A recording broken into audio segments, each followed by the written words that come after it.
नाज़रीन आदाब, Avon TV में आप तमाम का खैर मकदम है। संविधान रक्षणा पड़े यानी तहफ़्फ़ुज़ दस्तूर कमेटी की जानिब से आज दस्तूर की हिफाजत के लिए एक जबरदस्त रैली का रेचू शहर में इनेकाद अमल में लाया गया। ये रैली रेचू शहर के कर्नाटक संघ से निकली, जो कि मुख्तलिफ रास्तों से होती हुई अम्बेडकर सर्कल पहुंची, जहां पर अम्बेडकर के मुजस्समे को गुलपोशी करने के बाद महात्मा गांधी स्टेडियम के करीब पहुंची, जहां पर एक शानदार पैमाने पर जलसे का इनेकाद अमल में लाया गया। जलसे में मुखर्रिरीन ने कहा कि आज कुछ लोग दस्तूर को खत्म करना चाहते हैं, लेकिन जब तक इस मुल्क में ओबीसी, दलित, एससी, एसटी और दीगर तबकात के अफराद बाशऊर हैं और जिंदा हैं, दस्तूर को हमेशा बरकरार रखेंगे और दस्तूर की हिफाजत करेंगे। इस मौके पर किला ब्राह्मण मठ के स्वामी श्री श्री शांतमल्ला शिवाचार्य स्वामी जी के अलावा हाफिज अब्दुल रहमान, जॉन वेजली, कांग्रेस कायद और एमएलसी वसंत कुमार, कांग्रेस के डिप्टी एमएलए उम्मीदवार मोहम्मद शालम, कांग्रेस कायद विश्वनाथ पट्टी,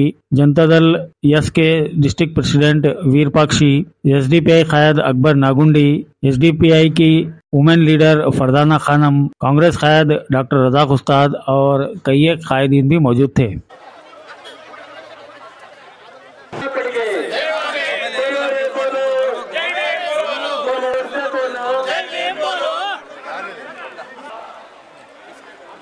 ರಾಜ್ಯದಲ್ಲಿ ಇದು ಸಂವಿಧಾನ, ಎಲ್ಲ ಧರ್ಮದ ಜನ ಕೂಡ ಸಂವಿಧಾನ ರಕ್ಷಕರು, ಸಂವಿಧಾನವನ್ನು ಉಳಿಸಿಕೊಂಡು ಬೆಳೆಸಿಕೊಂಡು ಸ್ವಾಗತವನ್ನು ಬಯಸ್ತೀರಿ। ಇವತ್ತು ಉದ್ಘಾಟನೆಗಾಗಿ ನಮ್ಮ ಕಿಲ್ಲೇರ ಮಠ ಸ್ವಾಮಿ ಕಾರ್ಯಕ್ರಮಕ್ಕೆ ಚಾಲನೆ ನೀಡುತ್ತದೆ। ಈಗಾಗಲೇ ಕೈಯಲ್ಲಿ ಇವತ್ತು ನಾವು ಸಂವಿಧಾನವನ್ನ ಇಟ್ಟುಕೊಂಡು ಇಡೀ ರೈಲು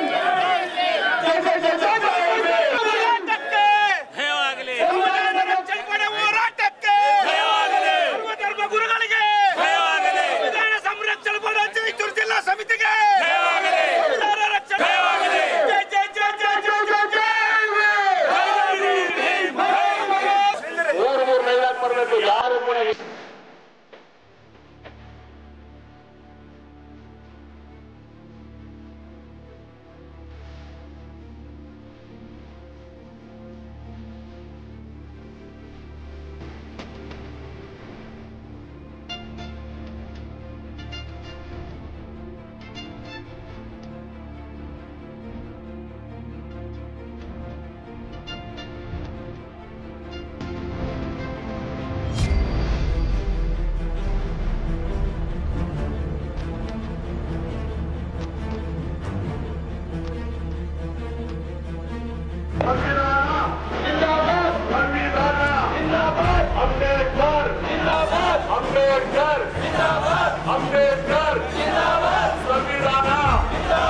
ಸಂವಿಧಾನ ಸಂರಕ್ಷಣೆ ಪಡೆ ಕಾಲ್ನಡಿಗೆ ಜಾಥಾಕ್ಕೆ,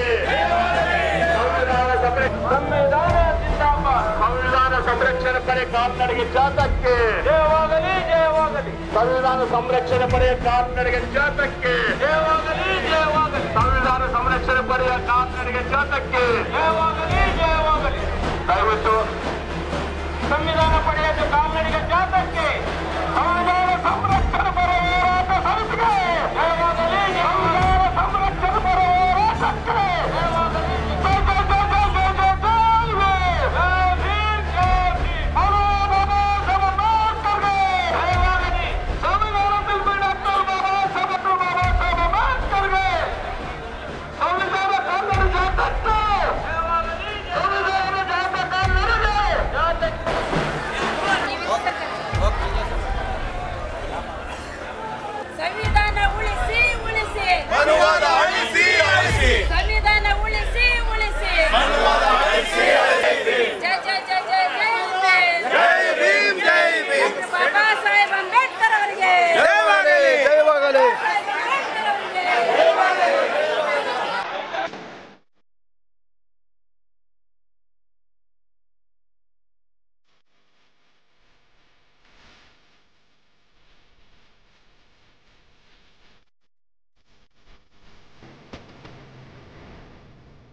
ಅನುವಾದದ ಮಲಿನವನ್ನು ಪ್ರಶ್ನೆ ಮಾಡದಿದ್ರೆ ಓಟು ನೀಡದಿದ್ರೆ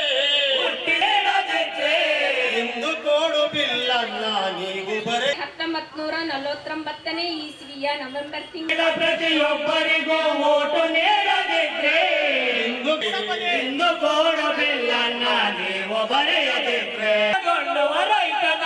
ದೇಶದ ಭಾರತದ ಭಾಸ್ಕರ ನೀವೇ ಇರದಿದ್ರೆ ನಾವೇನಾಗು ಬಹುಜನರ ಮಾಸ್ತರ ನೀವೇ ಇರದಿದ್ರೆ ನಾವೆಲ್ಲ ಬದುಕುತ್ತಿದ್ದೆವು ನಾವು ಕಟ್ಟೆ ಕಟ್ಟುತ್ತೇವಾ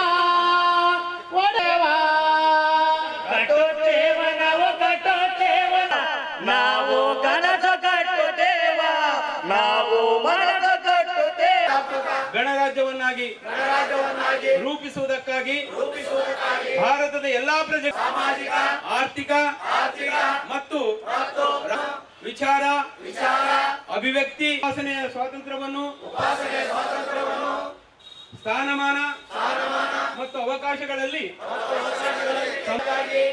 ವ್ಯಕ್ತಿ ಗೌರವ ದೇಶದ ಎಲ್ಲರಲ್ಲಿ ಭ್ರಾತೃತ್ವ ಭಾವನೆಯನ್ನು ಉಂಟು ಮಾಡುವುದಕ್ಕೆ ದೃಢ ಸಂಕಲ್ಪ ಮಾಡಿ ನಮ್ಮ ಸಂವಿಧಾನ ಸಭೆಯಲ್ಲಿ 1949ನೇ ಇಸ್ವಿ ಅಂಗೀಕರಿಸಿ ಶಾಸನವಾಗಿ ವಿಧಿಸಿಕೊಂಡಿದ್ದೇವೆ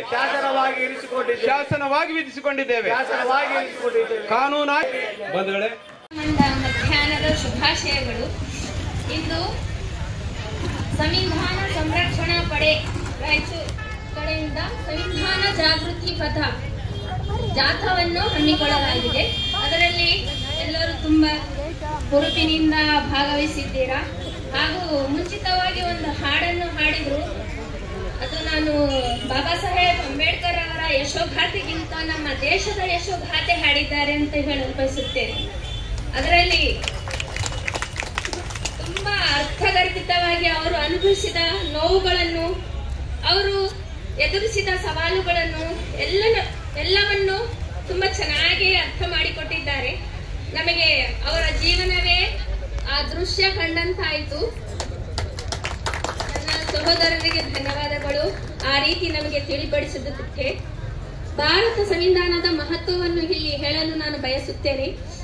ವೇದಿಕೆಯ ಮೇಲೆ ಇರುವಂತಹ ಗುರು ಹಿರಿಯರೇ ಹಾಗೂ ನನ್ನ ಸಹೋದರ ಸಹೋದರಿಯರೇ, 1956ರಂದು ಜನವರಿ 26 ಭಾರತದ ಸಂವಿಧಾನವು ಜಾರಿಗೆ ಬಂತು. ಹಾಗೆಯೇ ಈ ದಿನವನ್ನು ದೇಶದ ತುಂಬೆಲ್ಲ ವಿಜೃಂಭಣೆಯಿಂದ ಆಚರಿಸುತ್ತೇವೆ. ಇದು ಎಲ್ಲರಿಗೂ ತಿಳಿದಿರುವ ವಿಷಯವಾಗಿದೆ. ಆದರೆ ಸಂವಿಧಾನದ ಮಹತ್ವವೇನು ಎಂಬುದನ್ನು ನಾವೆಲ್ಲ ಮತ್ತು ನೀವುಗಳೆಲ್ಲ ತಿಳಿಯೋದು ಅತ್ಯವಶ್ಯಕವಾದ ಸಂಗತಿಯಾಗಿದೆ. ಭಾರತದ ಸಂವಿಧಾನವು 25 ಅಧ್ಯಾಯಗಳು ಮತ್ತು 12 ಅನುಸೂಚಿಗಳನ್ನು ಒಳಗೊಂಡಿದೆ. ಒಂದೊಂದು ಅಧ್ಯಾಯದಲ್ಲೂ ಹಲವು ಪ್ರತ್ಯೇಕ ಅನುಚ್ಛೇದಗಳಿವೆ. ಪ್ರತಿಯೊಂದು ಅಧ್ಯಾಯದಲ್ಲೂ ಪ್ರತ್ಯೇಕ ವಿಷಯದ ಬಗ್ಗೆ ಪ್ರಸ್ತಾಪ ಮಾಡಲಾಗಿದೆ. ಭಾರತದಲ್ಲಿ ಸಂವಿಧಾನವೇ ಸರ್ವೋಚ್ಚವಾದುದು.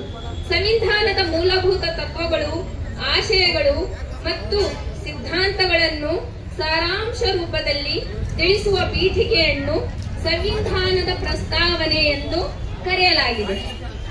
ಭಾರತದ ಜನತೆಯಾದ ನಾವು, ಅದು ಪೀಠಿಕೆ ಹೇಗಿದೆ ಅಂದ್ರೆ, ಭಾರತದ ಜನತೆಯಾದ ನಾವು ಭಾರತವನ್ನು ಸಾರ್ವಭೌಮ, ಸಮಾಜವಾದಿ, ಧರ್ಮ ನಿರಪೇಕ್ಷ, ಪ್ರಜಾಸತ್ತಾತ್ಮಕ ಗಣರಾಜ್ಯವನ್ನಾಗಿ ರೂಪಿಸುವುದಕ್ಕಾಗಿ ಭಾರತದ ಎಲ್ಲಾ ನಾಗರಿಕರಿಗೆ ಸಾಮಾಜಿಕ, ರಾಜಕೀಯ ಮತ್ತು ಆರ್ಥಿಕ ನ್ಯಾಯವನ್ನು, ವಿಚಾರ ಅಭಿವ್ಯಕ್ತಿಯನ್ನು, ನಂಬಿಕೆ, ಶ್ರದ್ಧೆ ಮತ್ತು ಉಪಾಸನೆಯ ಸ್ವಾತಂತ್ರ್ಯವನ್ನು, ಸ್ಥಾನ ಮಾನ ಮತ್ತು ಅವಕಾಶಗಳ ಸಮಾನತೆಯನ್ನು ದೊರೆಯುವಂತೆ ಮಾಡಲು, ವ್ಯಕ್ತಿ ಗೌರವ, ದೇಶದ ಏಕತೆಗಾಗಿ ಮತ್ತು ಸಮಗ್ರತೆಗಾಗಿ ಹಾಗೂ ಎಲ್ಲರಲ್ಲಿಯೂ ಸಹೋದರತೆಯ ಭಾವನೆಯನ್ನು ಮೂಡಿಸುವುದಕ್ಕೆ ದೃಢ ಸಂಕಲ್ಪ ಮಾಡಿ ನಮ್ಮ ಸಂವಿಧಾನ ಸಭೆಯಲ್ಲಿ, ಅಂದರೆ 1949ನೇ ಇಸ್ವಿಯ ನವೆಂಬರ್ ತಿಂಗಳ 26ನೆಯ ದಿನದಂದು ಸಂವಿಧಾನವನ್ನು ಅಂಗೀಕರಿಸಿ ಶಾಸನವಾಗಿ ವಿಧಿಸಿಕೊಂಡಿದ್ದೇವೆ. ಈ ಪ್ರಸ್ತಾವನೆಯ ಮೂಲಕ ತಿಳಿಪಡಿಸುವ ತತ್ವಗಳೆಂದರೆ: ಜನರೇ ಅಧಿಕಾರದ ಮೂಲ, ಭಾರತವನ್ನು ಸ್ವತಂತ್ರವಾದ ಸಾರ್ವಭೌಮ ರಾಷ್ಟ್ರ, ಅದೊಂದು ಸಮಾಜವಾದಿ, ಜಾತ್ಯತೀತ ಮತ್ತು ಪ್ರಜಾಸತ್ತಾತ್ಮಕ ರಾಷ್ಟ್ರ